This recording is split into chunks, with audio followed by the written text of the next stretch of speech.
I see you're still thirsty for more from the Dota archives. I'd be happy to oblige you. One thing we've yet to discuss is, of course, what makes Dota truly shine. The teams.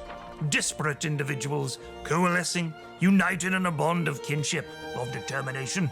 A singular goal, to lift the Aegis and be canonized in the lore of Dota. Brave souls, committed, daring, intelligent, industrious. Legendary. I think about Dota, I think about the first Navi. Come on, that's what kind of got everyone. Everyone was a Dendi fanboy growing up. They win basically TI 1 to TI 3 in the finals. That was like the hypest squad to play the game ever, in my opinion. It's minute 3, we're all top, you know? It was like a bad Counter-Strike idea or something like that, like rush B, you know?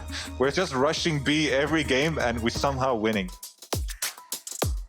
Team Secret, they've got an all-star lineup. They have been the ultimate favorite for very many months. I think the original Secret roster was like super iconic. S4, Puppy, Kuro, that team was like super awesome. Going to this TI main stage and picking first pick Shadow Fiend into second pick Anti-Mage.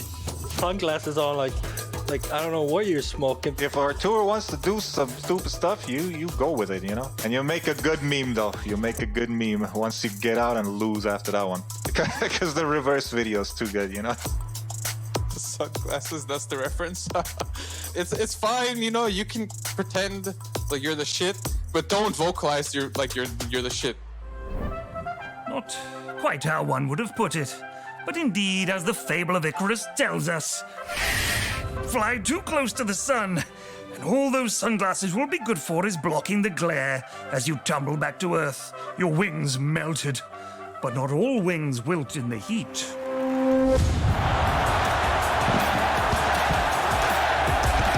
我最喜欢观看的队伍是 TI 6的 Wins， 因为就他们的战术打法都比较有意思，比较新颖吧，然后战术也比较多变。The first team I was a big fan of when I was watching was Wings Gaming. They picked so many weird heroes and didn't understand anything. I was like, these guys deserve the win. Everyone else is just doing the same thing, while these guys are doing something special. Honestly, like watching Lynx, it looks like they had foresight cheats or something. Like they just knew when teams are going for the towers, and Faith Gun would already be TP'd there, and Shadow would be like hiding under the tower. It was something insane. I think how quickly Wings went from an unknown team to the best in the world was really crazy. Like people, there were like whispers about, hey, this team's pretty good and stuff, you know?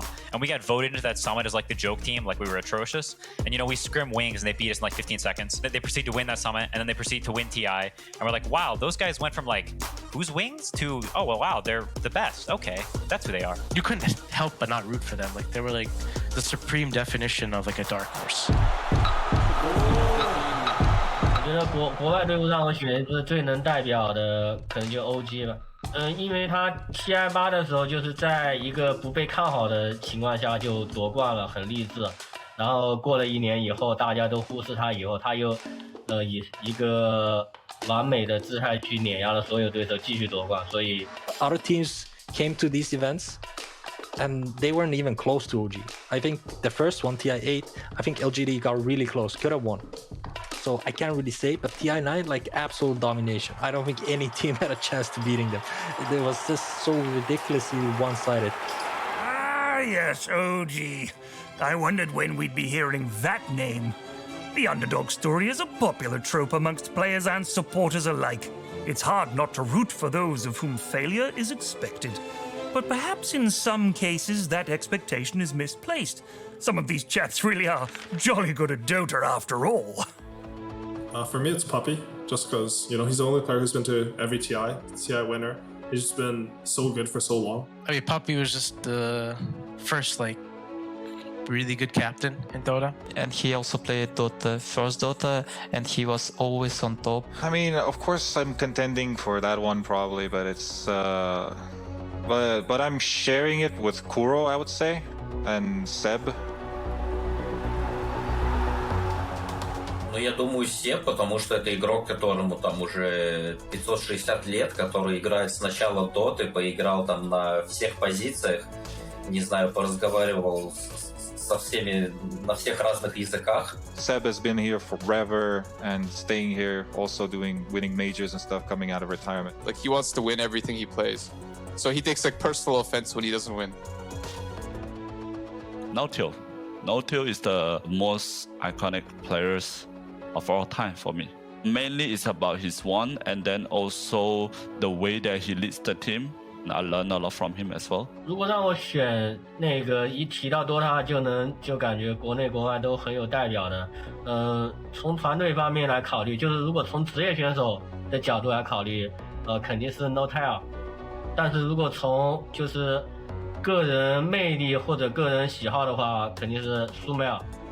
如果要我去第一时间想带 DOTA 最能代表 DOTA 的选手，可能会讲苏梅尔吧，因为他当时就在我还不是很厉害的时候，给我印象特别深刻。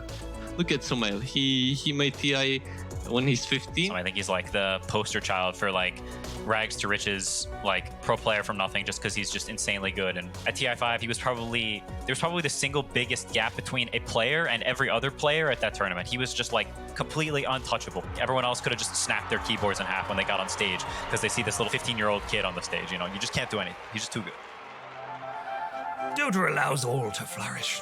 Young, old, veteran players, and the unknown. With each international, with each opportunity to clasp the ages comes a chance for glory, for a new order, a new master.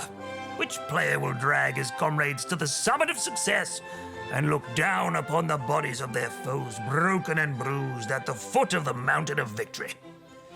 Well, this is the archives, not some kind of juice joint or snap house. Go on, get out. Go watch Dota if you want to find out. Go!